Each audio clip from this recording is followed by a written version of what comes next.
I already knew you was the truth when I first pulled up in L.A. back in 2001. I like your spirit. And thank you, sir. Thank you. And you took me up under your wing. I remember D. Ray wanted me to go with him to buy a Lexus. And he was like, "What the fuck? Stay right there. I'm coming to get you." And you wouldn't let me go with a nigga to go buy a car. And I knew that you was a real nigga. That's groupie shit, though. No doubt. That for him to even, that's what I know. That ain't no knock on D-Ray because he was young. Nah. That was his first time getting a car like that. Lexus is a good car. We come from nothing. That's when Lexus was popping too. We come from nothing, so that was big for him. But I'm just saying, you don't need to be there looking at him fill out his paperwork, nigga. Nah. I really don't. He wants you. What insurance company you going with, D-Ray? But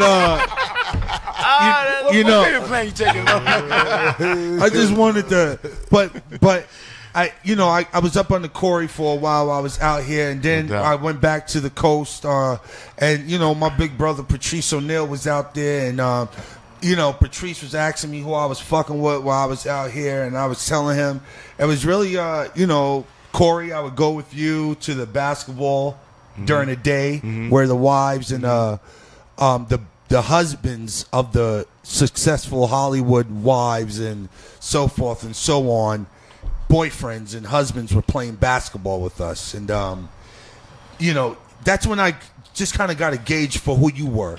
So when I went back and I was telling Patrice who I was fucking with, Patrice just took a mental note.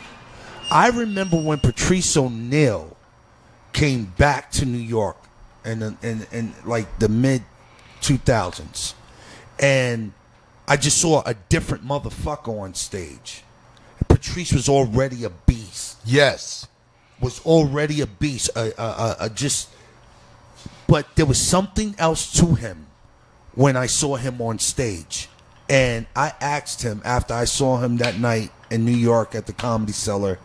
It was him, Keith Robinson, and Jim Norton and I sitting outside. And I leaned over and I asked Patrice O'Neal, dude, who was you fucking with? Who was you chilling with when you was out in L.A.? And his words were, "Oh, your man, Corey Holcomb." I said, dude, I can see it. He said, Jimmy, that man gave me the freedom to really say what I want to say. Well, let me stop you right now. And I want everybody to be sure. I just need them to know that was verbatim. Right. I need that was verbatim. I never could write for Patrice O'Neal or Patrice O'Neal was a beast. He had his own mind.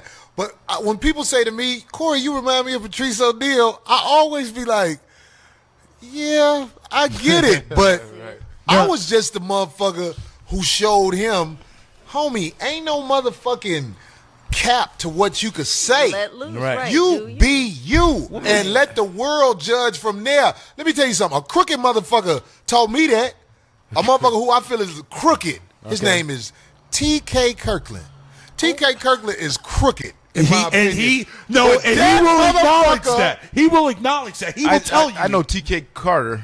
T.K. Carter, that's my man. I love T.K. Carter. That's my man. But T.K. Kirkland. I gotta finish this thought. T.K. Kirkland's my nigga too. Me too. He ain't lying. T.K. Kirkland got a lot of crooked shit to him. Be a legend, but though. T.K. Kirkland stands on stage and he says shit. Well, I haven't seen his act lately, but I'm just saying, when I was a young comic, I used to be like, man, it's this motherfucker named T.K. Kirkland. This motherfucker talk to them women for real.